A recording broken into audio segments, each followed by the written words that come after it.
I'm not going to start with a hype-filled list of specs because that's not what most of us need when we're standing in the aisle or scrolling on a phone, wondering if this NAS is worth the money.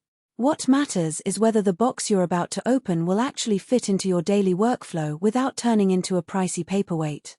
If you've ever felt the sting of buying a storage device that promised fast backups and then spent weeks fiddling with settings just to get a single file onto the network, you'll understand why I'm taking a cautious, real-world angle here. Link is in the description if you want to check the product details on Amazon. First off, let's talk about the core problem this machine is trying to solve. You have a growing library of movies, family photos, maybe a handful of surveillance camera feeds, and you're tired of juggling external drives, USB sticks, and cloud subscriptions that keep creeping up in cost.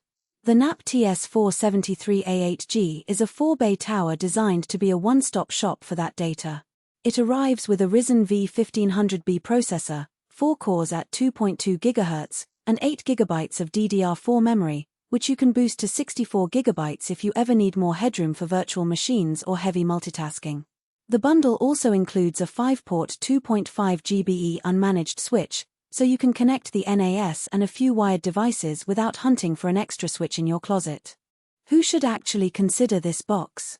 If you run a small home office or a creative hobby that involves large media files, think video editing, music production, or even a modest game server, the extra CPU horsepower and the ability to expand RAM make a noticeable difference. The Ryzen chip isn't just for show, it handles on-the-fly transcoding when you stream a 4K movie to a tablet over Wi-Fi, so the playback stays smooth even if the client device can't decode the original codec. That's something you'll notice the moment you try to watch a high bitrate video from your phone while the NAS is also serving a backup job.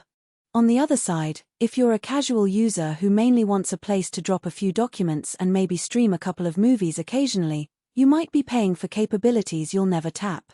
The built-in 2.5 GBE switch is a nice touch, but you'll only reap its speed if your router, PC, or NAS-connected devices also support 2.5 GBE.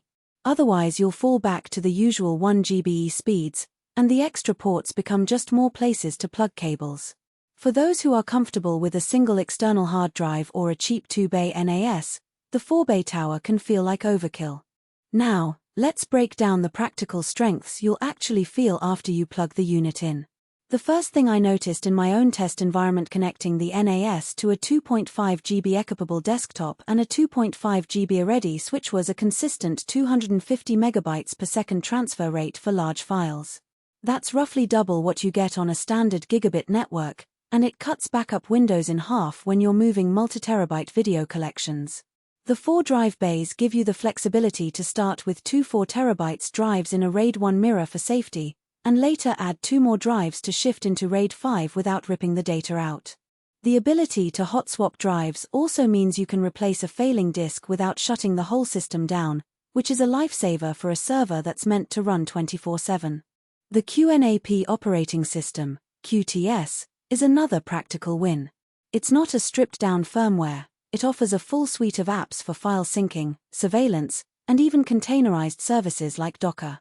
In my experience, setting up a simple Plex server took under 10 minutes. Install the Plex app from the App Center, point it at a shared folder, and the NAS automatically indexes your media. Because the CPU is decent, Plex can transcode 1080p streams on the fly for devices that don't support the native codec, which you'd normally need a dedicated media server for. The same goes for the built-in surveillance station. You can attach a few IP cameras, and the NAS handles recording and motion detection without needing a separate NVR box. That said, there are a few hidden trade-offs you should weigh. The tower design means the unit sits on the floor or a sturdy desk, and the fans spin up noticeably when the drives spin.